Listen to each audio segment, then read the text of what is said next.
There were moments, like the way it's written on the page, I tried to break down a little bit more so that the dialect was more Southern, more raw, more, and I use the word uneducated for lack of a better word, but I wanted her to talk how Black people talk when white people aren't around. And especially in the South, especially in the poor South, it's very specific, this desire to code switch.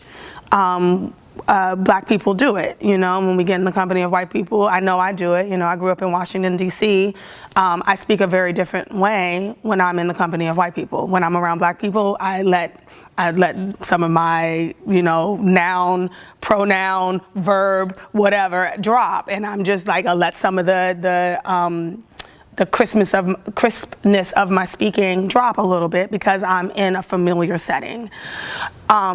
In Daisy's world, she's interacting with white people as a matter of transaction, but they know what they're getting into, right? So if they're in Daisy Parker's neighborhood, they know where they are, and she doesn't need to change because the majority of the people that Daisy Parker are around are Black.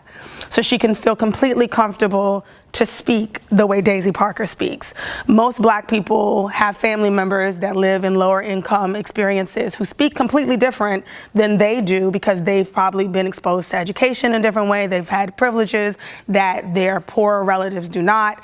And so they have the opportunity to speak in a way that other people haven't even learned how to, which is where the code switching comes from. And so some of the way for the most part, I'm saying exactly what's on the page, but as opposed to saying I saw, I might say I seen, because that's what's true to Daisy Parker's world. That's what's true to the Black community where Daisy Parker lives.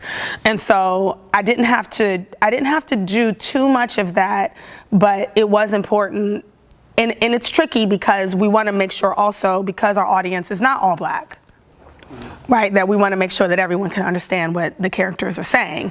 And so that's the phase of the work that I'm in now, is like, I'm not going to change what I'm saying, but I need to enunciate enough that the people who don't understand this lingo can understand what I'm saying, so they understand the plot points that I'm trying to give to the audience. And so it's funny that you bring that up, because I think about that all the time. I think about the three wives, and I think about Daisy Parker.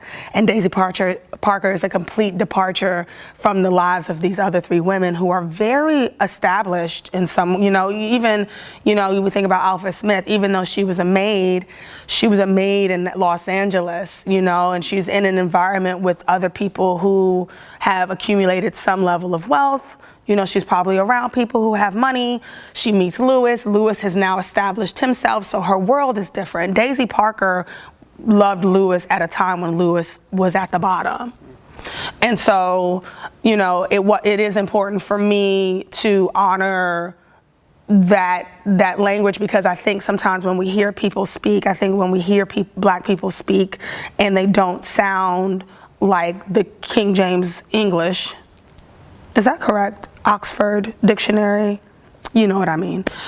When they don't sound like that, we immediately assume that they're stupid, they're not smart, they're not educated, when in reality, a lot of people are just as smart as the next person. They just haven't been exposed to it, nor are there environments where they need to speak in that way. And I think that there is some power to not code switching. I think about this all the time, and like not necessarily needing to clean up my language in order to be accepted by popular culture. And so, when I was developing the character, I really did want her to have as much twang in her voice as I could get away with without losing the story to the audience.